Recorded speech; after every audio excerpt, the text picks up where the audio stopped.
Hello বন্ধুরা, good evening. Welcome back to my channel. কেমন আছো তোমরা সবাই? আশা করছি ভালো আছো আর সুস্থ আছো।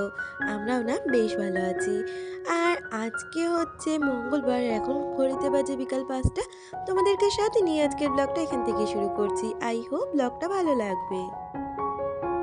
প্রতিদিনের মতন আজকে ব্লগটা সকাল থেকে শুরু করতে পারিনি, একটু ব্যক্তিগত কারণে। তাই ভাবলাম বন্ধুদের সাথে বিকাল থেকে আমার কাজকর্মগুলো শেয়ার করা যাক।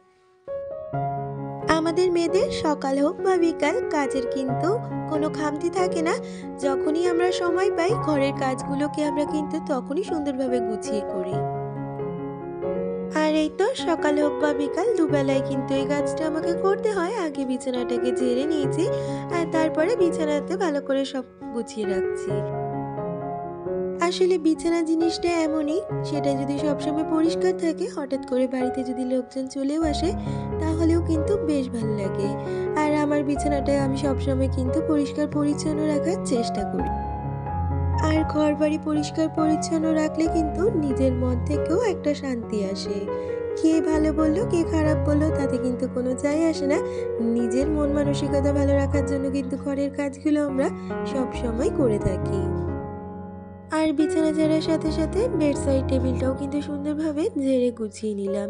এই কাজটা তো আমি প্রতিদিনই করে থাকি, তবে যেদিন আমি সকালে এই কাজগুলো করার সময় পাই না, সেই দিন কিন্তু এই কাজগুলো আমি বিকালবেলা করে থাকি। আমি কিন্তু ঘরবাড়ি পরিষ্কার রাখার জন্য কখনোই নির্দিষ্ট কোনো সময় রাখি না। আমার নিজের সুবিধা অনুযায়ী নিজের সময় করেই আমি ঘরবাড়ি পরিষ্কার রাখার কাজটা করি।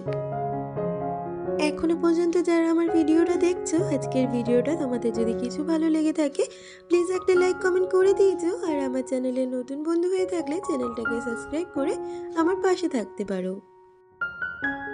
ডাস্টিংয়ের কাজগুলো প্রায় দিনই কিন্তু আমি কম বেশি করে থাকি। ওই যে বললাম, যখন সকালবেলা কখনো টাইম হয় না সেই কাজগুলো আমি কিন্তু বিকালবেলা করি। কারণ সময়ের অনুযায়ী তো আমাদের চলতে হয়, সেই কারণে কিন্তু সময় বুঝেই আমাদের সংসারের কাজগুলোকে করতে হবে। এই কাজগুলো করার ক্ষেত্রে নিজের যেমন মন মানসিকতাকে ভালো রাখা যায়, তেমনি কিন্তু ঘরবাড়িকেও সুন্দরভাবে গুছিয়ে রাখা যায়। আর এই যে ঘরবাড়ি গুছিয়ে রাখা, পরিষ্কার পরিচ্ছন্ন ব্যাপারটা কখনোই কিন্তু মুখে বলে কাউকে প্রকাশ করা যায় না। এটা কিন্তু কাজের মধ্য দিয়েই প্রকাশিত হয়। প্রিয়াঙ্কা সাহাদি বলে আমাকে কমেন্ট করেছে, দিদি লিখেছে তোমার কথাগুলো খুব মোটিভেট করে আর কাজও কিছু এক্সপিরিয়েন্স পাই। তো দিদি তোমাকে বলতে চাই অনেকটা ধন্যবাদ, আমি যে তোমাদের একটু হলেও মোটিভেট করতে পারি কাজের জন্য। সংসারের কাজগুলো আমরা কিন্তু কেউ কখনো কাউকে বলে শেখাতে পারবো না, বা কেউ আমাকে কখনো বলে শেখায়নি। এই কাজগুলো কিন্তু সম্পূর্ণ মন থেকেই আসে। আমার সংসারটাকে গুছিয়ে রাখার জন্য কোন কাজগুলো করলে ভালো হয়। তবে এক একটা মানুষের কাজের ধরন এক এক রকম, কিছু মানুষের থেকে কিন্তু আমরা কাজের ধরনগুলো শিখতে পারি, যার জন্য আমাদের কিন্তু কাজগুলো অনেকটাই সহজ হতে পারে। গোপু সোনা চ্যানেল থেকে একজন দিদি আমায় কমেন্ট করেছিলেন দিদির নাম নেওয়ার জন্য। দিদির নাম হচ্ছে পাপিয়া। দিদি বলেছে তোমার ভিডিও দেখতে আমারও ভীষণ ভালো লাগে। তো দিদি তোমাকে বলতে চাই অনেকটা ধন্যবাদ। প্রিয়াঙ্কা দি আমায় কমেন্ট করেছে, প্রিয়াঙ্কা দি বলেছে টমেটো, উচ্ছে এইসব জিনিসগুলোর বীজটা খেও না, তাতে কিন্তু ইউরিক অ্যাসিড হয়। তো দিদি তোমাকে বলতে চাই এই বিষয়টা সম্বন্ধে আমার কখনো জানা ছিল না। তো তুমি যে আমাকে বলেছো তার জন্য অনেকটা ধন্যবাদ। আমি কিন্তু এবার সচেতন থাকবো। আমার এই বিষয়গুলো খুব ভাল লাগে। আমার সারাদিনের চলার পথে যেই ভুলগুলো তোমরা চোখে পাও সেগুলো যে আমাকে ধরিয়ে দাও, এটা কিন্তু আমার খুব ভালো লাগে। কারণ আমার সংসারে একমাত্র মানুষ বলতে আমি, আর আমার হাজব্যান্ডের কথা তো বাদই দাও, সে তো এসব বিষয় কখনো জানে না। তবে তোমরা যে আমাকে গার্জেনের মতন শুধরে দাও বিষয়গুলো, এটা কিন্তু সত্যিই আমার অনেকটা ভালো লাগার জায়গা। তোমাদের প্রশ্নের উত্তর দিতে দিতে তোমাদের সাথে গল্প করতে করতে আমার কিন্তু অনেকগুলো কাজই এগিয়ে গেছে। ওইদিকে টিভিটা মোছা হয়ে গেছে, আর এখন ড্রেসিং টেবিলটা মুছে ড্রেসিং টেবিলটার ভিতরে যে কসমেটিক্সের জায়গাটা থাকে সেটাও গুছিয়ে নিয়েছি। আর এই যে সেলফটাও কিন্তু এখন ভালো করে গুছিয়ে নিচ্ছি।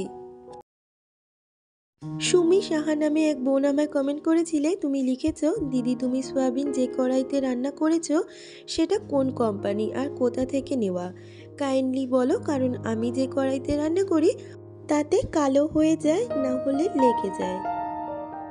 তো বোন, তোমাকে আমি বলতে চাই, আমি যে কড়াইটা ইউজ করি ওইটা নর্মাল অ্যালুমিনিয়ামের কড়াই, এমনি বাসনের দোকান থেকে কেনা। আর তুমি যেই বললে সোয়াবিনের ব্যাপারটা, আমার মনে হয় সোয়াবিনটা তুমি যদি ভালো করে সিদ্ধ করে জলটা চিপে ভাজো তাহলে কিন্তু কড়াইতে লাগার সম্ভাবনা থাকে না। আর কড়াইটাকে তার আগে ভালো করে একটু গরম করে নিতে হবে, তাহলে দেখবে কড়াইতে কিন্তু সোয়াবিন কখনো লেগে থাকে না। আর এই তো বেশ কিছু জামা কাপড় ছিল, তোমাদের সাথে গল্প করতে করতে সেগুলো আমার গোছানো হয়ে গেল। এছাড়াও তোমরা আমাকে অনেকেই বলে থাকো, দিদি তোমার ভিডিও আমাদের অনেক ভালো লাগে আর আমরা প্রতিদিন তোমার ভিডিও দেখি। তাদের নামগুলো হচ্ছে Nargis Rahman, Supriya kitchen, family of Shukla, Moulina Senapati, Sudipta Chakraborty, Mamata Sau, অনামিকা। তো তোমাদের একসাথে বলতে চাই অনেক অনেক থ্যাংক ইউ আমার ভিডিও তোমাদের ভালো লাগার জন্য, আর তোমরা যে আমার প্রতিদিন ভিডিও দেখো তার জন্য। এছাড়া আজকে যাদের নাম নিতে পারিনি, পরবর্তী ভিডিওতে তাদের নাম আবারও করে নেব। আর এই তো কথা বলতে বলতে জামা কাপড়গুলো ভাঁজ করে জায়গা মতন গুছিয়ে রাখছি। আর তোজোরও কিছু জামা কাপড় ছিল, সেগুলোকেই বাস্কেটের মধ্যে গুছিয়ে গাছিয়ে রাখবো। বাস্কেটটা দুদিন আগে গোছানো, তবুও যে প্রতিদিনের জামা কাপড় প্রতিদিন বার করতে হয়, একটু কিন্তু অগোছালো হয়ে যায়।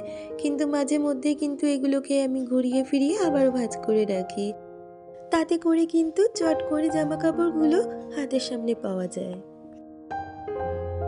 আর এই তো এই ঘরের সমস্ত জামা কাপড় গুছানো হয়ে গেছে, আর এই বিছানাটাকেও একটু গুছিয়ে নিলাম।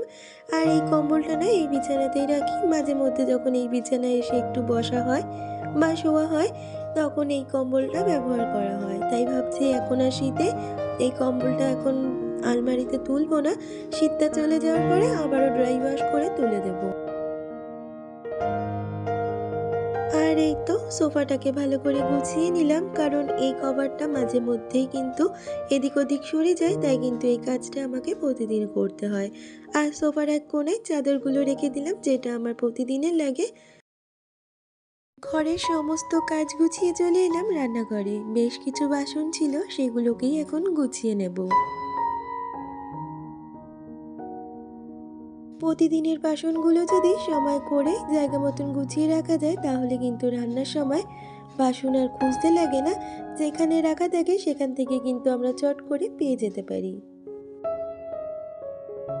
কিছু কিছু সময় এমন যায় যখন মন মানসিকতা কিন্তু একদমই ভালো লাগে না, আর তখন মন মানসিকতা ভালো করার একমাত্র কাজ যদি কিছু থেকে থাকে সেটা হচ্ছে সংসার গোছানোর কাজ।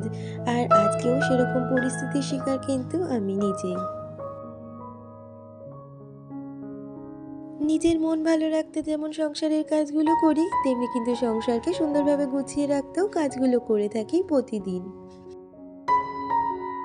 কারণ এই কাজগুলো কিন্তু এখন একটা অভ্যেস হয়ে গেছে। আর কোনো কাজের দেখবে অভ্যেস হয়ে গেলে সেই কাজটা আমরা যতক্ষণ না করতে পারবো ততক্ষণ পর্যন্ত যেন আমাদের ভালোই লাগে না। সমস্ত বাসনগুলো গুছিয়ে রেখে দিলাম, আর ছোট ছোট বাটি, মিক্সচার বাটি, সেগুলো কিন্তু আমি এখানেই রাখি। আর এই জায়গাটায় সব কিছু গুছিয়ে রাখলাম। আর রান্নাঘরের কাজ সেরে চলে এলাম রাত্রের রান্নায়। আজকে রাত্রে রান্না করব আলুর তরকারি, আর তার সাথে করব, প্রথমে ভেবেছিলাম রুটিই করব, তবে হাজবেন্ড বলল একটু পরোটাই করে দাও।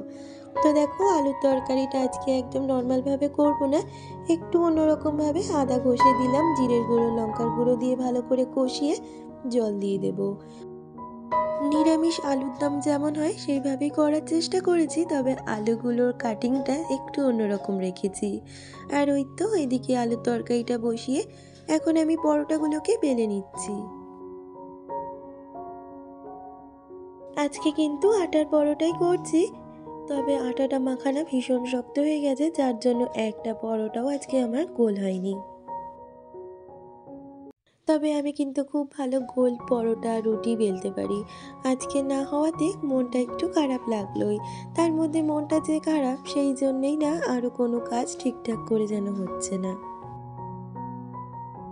আর এই তো এক কড়াইতে আমার আলুর তরকারি হচ্ছে, আর একদিকে আমি পরোটাগুলোকে ভেজে নিচ্ছি। বুঝো আর আমার হাজবেন্ড রুটির থেকে পরোটা লুচি এগুলোই খেতে কিন্তু বেশ ভালোবাসে। কালকে একজন আমায় কমেন্ট করেছিলে, সে লিখেছিলে, দিদি তোমার ওভারওয়েট হয়ে গেছে, তুমি কি ওয়েট কমাতে চাও? যদি কমাতে চাও আমাকে কমেন্ট করতে পারো, আমি তোমাকে হেল্প করব। তো তাকে তো আমি লিখেছিলাম আমি কমাতে চাই। আসলে ইচ্ছে তো করে অনেক কিছু একটু হেলথ সম্বন্ধে, তবে ওই যে খাবারগুলো না না খেয়েও থাকতে পারি না, যার জন্য দিনকে দিন এরকমই হয়ে যাচ্ছি আমি। আর এই তো রান্নাবান্না সেরে এখন রান্নাঘরটাকেও গুছিয়ে নেব। এই কাজটা যেমন আমি দুপুরবেলা করে থাকি সমস্ত রান্নার পর রান্নাঘর পরিষ্কার করা, আর রাত্রিবেলাও কিন্তু আমি এই কাজটা করে থাকি। আসলে সমস্ত ঘর পরিষ্কারের পর রান্নাঘরটা যদি আমি অগোছালো নোংরা করে রাখি তাহলে তো একদমই ভালো লাগে না, আর এটা কিন্তু আমি কখনো করিও না। এক আধ দিন সুবিধা অসুবিধের দরুন আমি করি, তবে কিন্তু আবার সময়কালে আমি সেই জায়গাগুলো ঠিক করে নিই। আর এই তো এখন সমস্ত রান্নাঘরটা পরিষ্কার করে নিচ্ছি। একজন দিদি আমায় অনেকদিন আগে কমেন্ট করেছিলে, দিদি জানতে চেয়েছিলে আমার রান্নাঘরে এগুলো কি স্টিকার লাগানো। তো তাকে বলেছিলাম হ্যাঁ এগুলো স্টিকার লাগানো। আসলে রান্নাঘরটাকে এখন আর কোনোভাবে মডিফাই করব না, আমাদের ঘর বাড়ি একদম অন্যরকমভাবে করার ইচ্ছে আছে ভবিষ্যতে, তবে ভবিষ্যতের কথা ভবিষ্যতই জানে। এখন আর ফালতু এগুলোর পেছনে ইনভেস্ট করতে চাইছি না। এই যে রান্নাঘরের সমস্ত কাজ গুছিয়ে দেখলাম 10টা বেজে গেছে, তাই জন্য এখন ডিনারটাও বেড়ে নিলাম। তাহলে বন্ধুরা আজকের ভিডিওটা এই পর্যন্ত, দেখা হচ্ছে পরবর্তী ভিডিওতে।